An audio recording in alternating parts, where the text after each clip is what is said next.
We want to think once again of a weapon that God has given us by which we can overcome our spiritual enemy. हम एक महत्वपूर्ण हथियार पर विचार करना चाहते हैं जो परमेश्वर ने हमें दिया है, जिसके द्वारा हम अपने आत्मिक शत्रु शैतान पर विजय प्राप्त कर सकते हैं। And that is the weapon of His Word. और वह हथियार उसका वचन है। God's Word is like a seed that brings us to being born again. 1 Peter 1:23. परमेश्वर का वचन एक बीज की तरह है जो हमें नया जन्म देता है। पहला पत्रस 1:23। We also saw in 1 Peter chapter 2 the early verses of how God's Word is like milk that helps us to grow.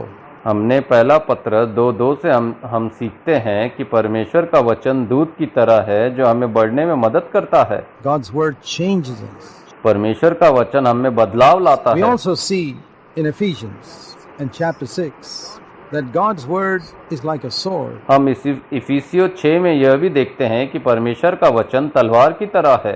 The sword of the Spirit with which we can fight against Satan. आत्मा की तलवार जिसके साथ हम शैतान से लड़ सकते हैं। Ephesians 6 and verse 17, the sword of the Spirit which is the Word of God. और आत्मा की तलवार जो परमेश्वर का वचन है। इफिसियों 6:17। It's a wonderful weapon God has given us to resist the attacks of Satan.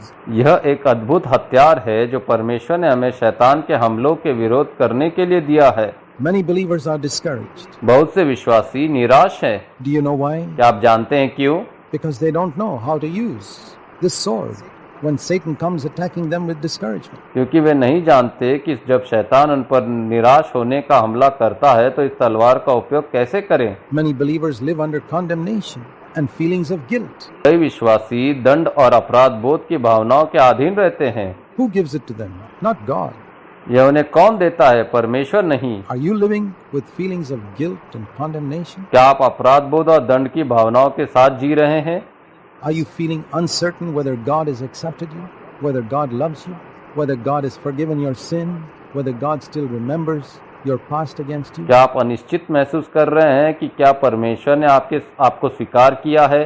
क्या परमेश्वर आपसे प्रेम करता है? क्या परमेश्वर ने आपके पापों को क्षमा किया है? क्या परमेश्वर अभी भी आपके खिलाफ आपके अतीत को याद रखता है? These are the ways in which Satan harasses believers. ये कुछ तरीके हैं जिनसे शैतान विश्वासियों को परेशान करता है। And believers are weighed down around the world with a guilt which they should not be bearing.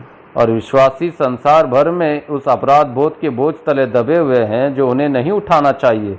How can they overcome Satan? How can you overcome Satan? वे शैतान पर कैसे विजय पा सकते हैं? आप शैतान पर कैसे विजय पा सकते हैं? Whatever feelings that come to draw you away from God, जो भी भावनाएं आपको ईश्वर से दूर करने के लिए आती है, discouragement, condemnation, guilt feelings, every one of these can be overcome if you can take the Word of God as a weapon. निराशा, दंड, अपराध बोध, इन सभी को दूर किया जा सकता है यदि आप ईश्वर के वचन को एक हथियार के रूप में ले सकते हैं। For example, supposing you are not sure whether Jesus Christ is accepted.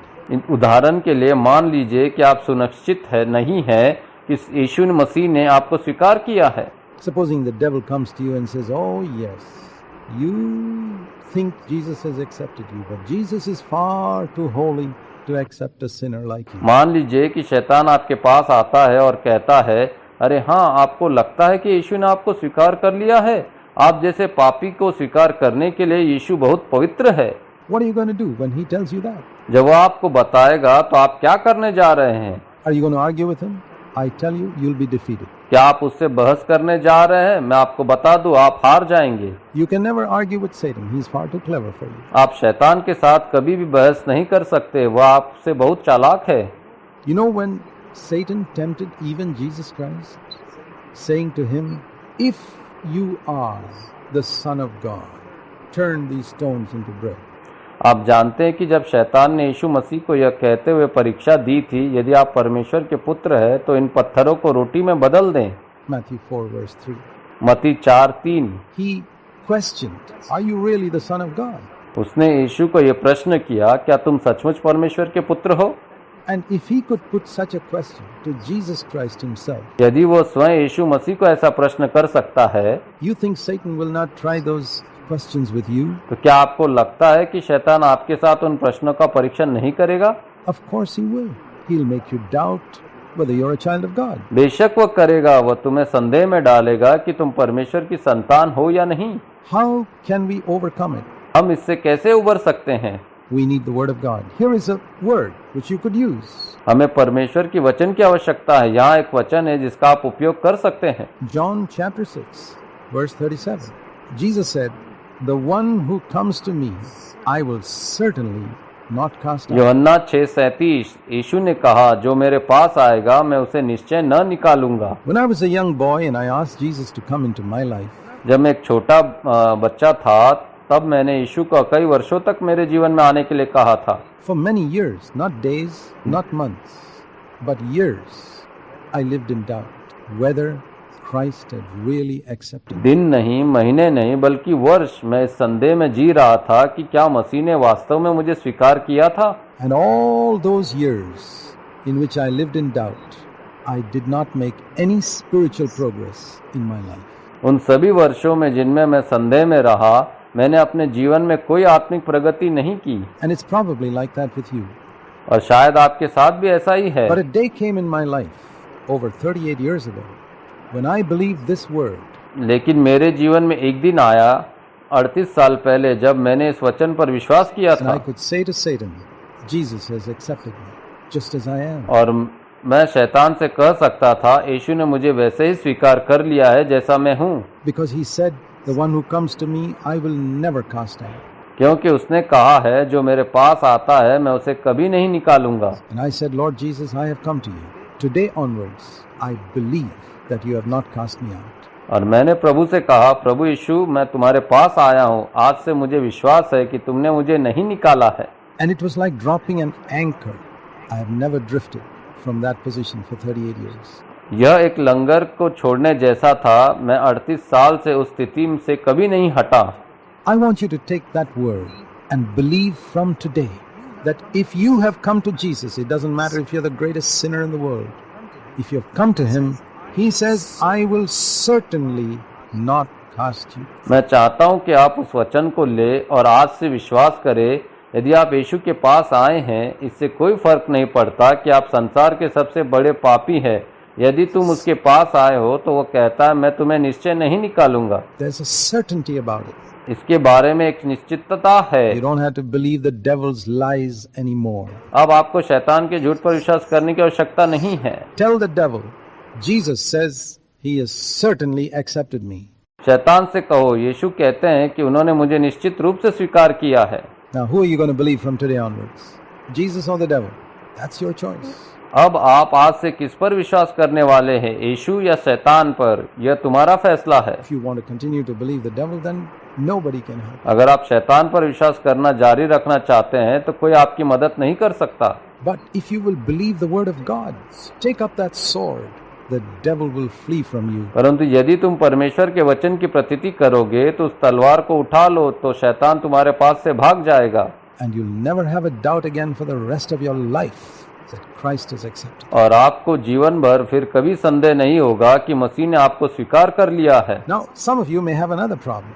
अब आप में से कुछ लोगों की समस्या, एक और समस्या हो सकती है। You may feel that there's certain sins that you committed in your past life which were very, very bad, very serious. आप महसूस कर सकते हैं कि आपने अपने अतीत में कुछ ऐसे पाप किए हैं जो बहुत बहुत बुरे, गंभीर थे। Maybe some of you have committed adultery or murder, or it could be horrible things. हो सकता है कि आप में से किसी ने व्यभिचार या हत्या की हो, या यह कोई भयानक बात भी हो सकती है। And you may feel, well, some of the less serious sins God has forgiven you, but some of those horrible, wicked things which nobody knows but you. आप महसूस कर सकते हैं परमेश्वर ने आपको कुछ कम गंभीर पापों को माफ कर दिया है, लेकिन उनमें से कुछ भयानक दुष्ट बातें जिन्हें आपके अलावा कोई नहीं जानता। Does God always remember it when he thinks of you? क्या परमेश्वर हमेशा उन्हें याद करते हैं जब वे आपके बारे में सोचते हैं? Is it like that? You know how it is, supposing somebody has killed your son and you're gracious enough to forgive him. क्या यह ऐसा है? मान लीजिए कि किसी ने आपके बेटे को मार डाला है और आप उसे क्षमा करने के लिए पर्याप्त दयालु हैं। Yet every time you see him, you will remember, this is the man who killed my son. even if you're forgiven. तो भी हर बार जब तुम उसे देखोगे तो तुम्हें स्मरण होगा कि वही व्यक्ति है जिसने मेरे पुत्र को मार डाला है, भले ही तुमने उसे क्षमा कर दिया हो। Does God look at us like that? क्या परमेश्वर हमें ऐसे देखता है That every time He sees us, He thinks of us as the one who did all those wicked things 20 years ago or 10 years ago or last week? कि हर बार जब वह हमें देखता है तो वह हमें वह समझता है जिसने 20 साल पहले या 10 साल पहले या पिछले सप्ताह उन सभी दुष्ट कामों को किया What था। does the Bible say? The answer again is to know the Word of God. Bible क्या कहती है? उत्तर फिर से परमेश्वर के वचन को जानना है। Satan will come to you with all these torturing thoughts. शैतान इन सभी कष्टदायक विचारों के साथ तुम्हारे पास आएगा। His aim is to keep you far away from God. उसका उद्देश्य आपको ईश्वर से दूर रखना है। You cannot overcome him with argument or psychology or any such thing. आप उसे तर्कों या मनोविज्ञान या ऐसी किसी भी चीज से दूर नहीं कर सकते। You've got to quote the Word of God. आपको परमेश्वर के वचन का हवाला देना होगा। You know, when Jesus was tempted by Satan, what he said? He only said, "It is written."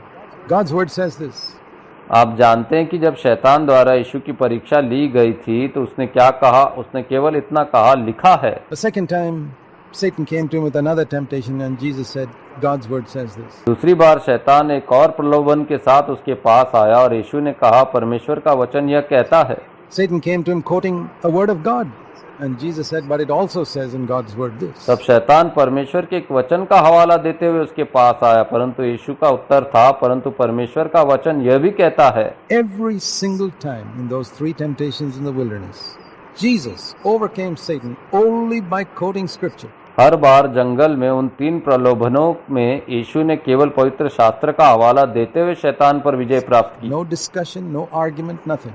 कोई चर्चा नहीं, कोई तर्क नहीं, कोई कुछ भी नहीं। Eve was the one who discussed and argued with Satan, and you know what happened to her? हव्वा वह थी जिसने शैतान के साथ चर्चा की और बहस की, और आप जानते हैं कि उसके साथ क्या हुआ? She fell. वो पाप में गिर गई। Jesus never did that. He just quoted the Word of God. यीशु ने ऐसा कभी नहीं किया, उसने हमेशा परमेश्वर के वचन का हवाला दिया है। And that's what you need to do too. और आपको भी यही करने की आवश्यकता है। Here is a promise. Hebrews chapter 8 and verse 12. यहाँ एक प्रतिज्ञा है। परमेश्वर कहता है, मैं उनके अधर्म को कामों को पर दया करूंगा और उनके पापों को फिर स्मरण न करूंगा। इब्रानियों 8:12। God says, "I will be merciful to their iniquities, and I will remember their sins no more." परमेश्वर कहता है, मैं उनके अधर्म के कामों पर दया करूंगा और मैं उनके पापों को फिर स्मरण न करूंगा। Here's a promise. Not only I will forgive your sins, that itself is wonderful. न केवल मैं तुम्हारे पापों को क्षमा करूंगा, यह अपने आप में अद्भुत है, But I will not remember your sins anymore against you. लेकिन मैं तुम्हारे पापों को अब और स्मरण नहीं रखूंगा। That means when God looks at me, He does not hold against me any of the sins I've committed in the past. इसका अर्थ है, जब परमेश्वर मेरी ओर देखता है तो वह मेरे द्वारा अतीत में किए गए पापों में से किसी को भी मेरे विरुद्ध नहीं रखता है। Not the ones I committed 40 years ago and not the ones I committed yesterday. वह नहीं जो मैंने 40 साल पहले किए थे और वो नहीं जो मैंने कल किए हैं। If I have confessed my sins, the Bible says, God is faithful and righteous to forgive us our sins. यदि मैंने अपने पापों को स्वीकार कर लिया है तो बाइबल कहती है कि परमेश्वर हमारे पापों को क्षमा करने में विश्वास योग्य और धर्मी है। The blood of Jesus cleanses us from all sin. यीशु का लहू हमें सब पापों से शुद्ध करता है। These are powerful weapons, these words of God, like swords. यह शक्तिशाली हथियार है। परमेश्वर के ये वचन तलवार के समान है। We can say the Bible is like an armory with many swords. And you need to take out the appropriate one when the devil comes to you with one type of attack. हम कह सकते हैं कि Bible कई तलवारों के साथ एक शास्त्रागार की तरह है, और जब शैतान एक या दूसरे प्रकार के हमले के साथ आपके पास आता है तो आपको एक उपयुक्त हथियार को बाहर निकालने की आवश्यकता होती है। When he reminds you that you have sinned so much in the past, you can say, well, the blood of Jesus has cleansed me from all sin.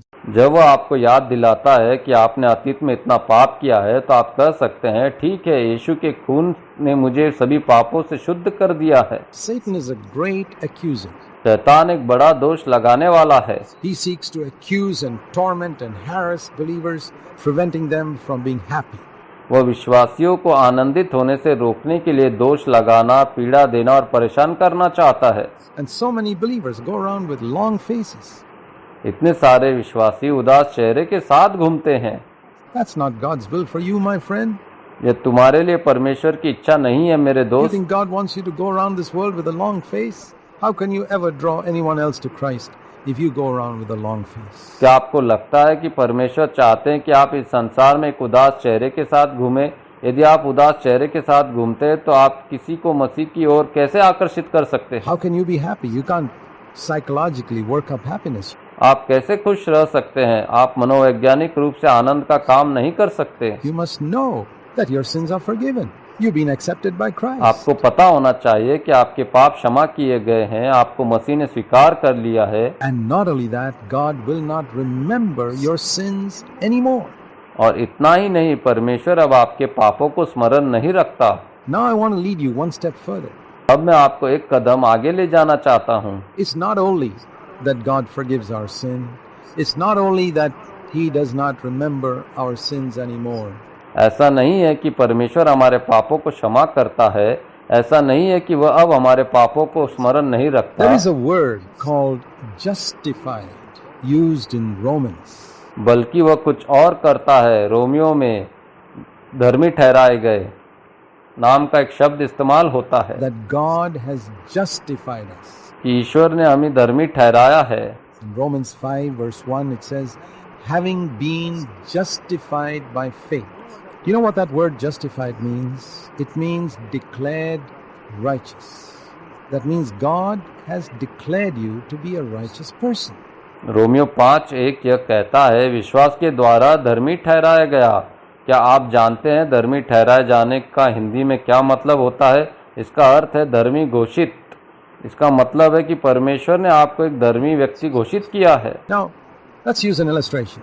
Supposing I've been accused of a crime and I've been taken to court and the judge says, okay, you are forgiven. अब आइए एक उदाहरण का उपयोग करें। मान लीजिए कि मुझ पर एक अपराध का आरोप लगाया गया है और मुझे अदालत में ले जाया गया है। न्यायाधीश कहते हैं, ठीक है, आपको क्षमा कर दिया गया है। I'm happy because I come out of the court forgiven, but I still hang my head in shame because I'm accused of a terrible crime. मैं खुश हूँ क्योंकि मुझे माफ करके कोर्ट से बाहर आ गया, लेकिन फिर भी मैं शर्म से सिर झुकाता हूँ क्योंकि मुझ पर एक भयानक अपराध का आरोप है। But on the other hand, if the judge says, well, after considering all the evidence, I don't believe you're guilty at all. लेकिन दूसरी ओर अगर न्यायाधीश कहता है, ठीक है, सभी सबूतों पर विचार करने के बाद मुझे विश्वास नहीं होता कि आप बिल्कुल भी दोषी है। There's no need of being forgiven. You're righteous. Go home righteous. क्षमा करने की कोई आवश्यकता नहीं है, आप धर्मी हैं, तुम घर जा सकते हो। Then I come out of the court not just as a forgiven criminal, but as one with my head lifted up. फिर मैं अदालत से बाहर आता हूँ न केवल एक क्षमा किए गए अपराधी के रूप में, बल्कि मेरे सिर उठाकर धर्मी। This is the meaning of justification. और यही धर्मी ठहराए जाने का अर्थ है।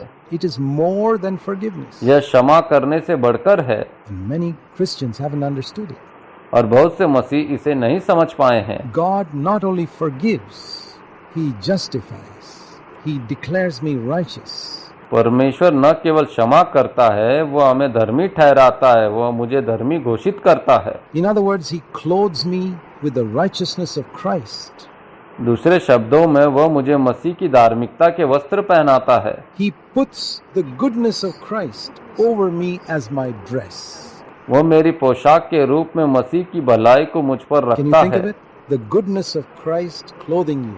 क्या आप इसके बारे में सोच सकते हैं? मसीह की भलाई आपको वस्त्र पहनाती है। How do you look when you are clothed with the goodness of Christ? जब आप मसीह की भलाई के वस्त्र पहने हुए हैं तो आप कैसे दिखते हैं? I'll tell you, perfect. मैं आपको बताऊंगा, निष्कलंक। Do you believe it? Oh, that's where the problem lies. क्या आप इसमें विश्वास करते हैं? ओह, यही वह जगह है जहाँ समस्या है। You don't believe it. आप इस पर विश्वास नहीं करते Then it'll never be true. हैं, तब यह आपके लिए कभी सच नहीं होगा। It says justified by faith. ये विश्वास के द्वारा धर्मी ठहराए जाते हैं। Do you believe God puts the goodness of Christ over you? क्या आप विश्वास करते हैं कि परमेश्वर मसीह की भलाई को आप पर रखता है? Thank Him for it. And resist Satan with this weapon of the Word of God. इसके लिए उसका धन्यवाद करे और परमेश्वर के वचन के इस हथियार से शैतान का विरोध करे। Say, I have been accepted by Christ. कहो, मुझे मसीह ने स्वीकार कर लिया है। Say it right now.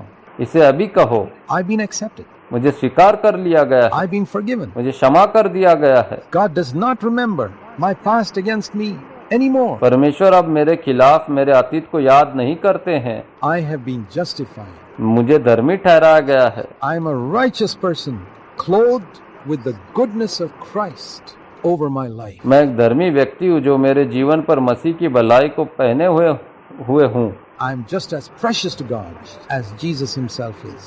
मैं परमेश्वर के लिए उतना ही अनमोल हूँ जितना स्वयं यीशु मसीह है। These are the weapons with which Satan will flee from us. ये वे हथियार है जिनसे शैतान हमसे दूर भागेगा।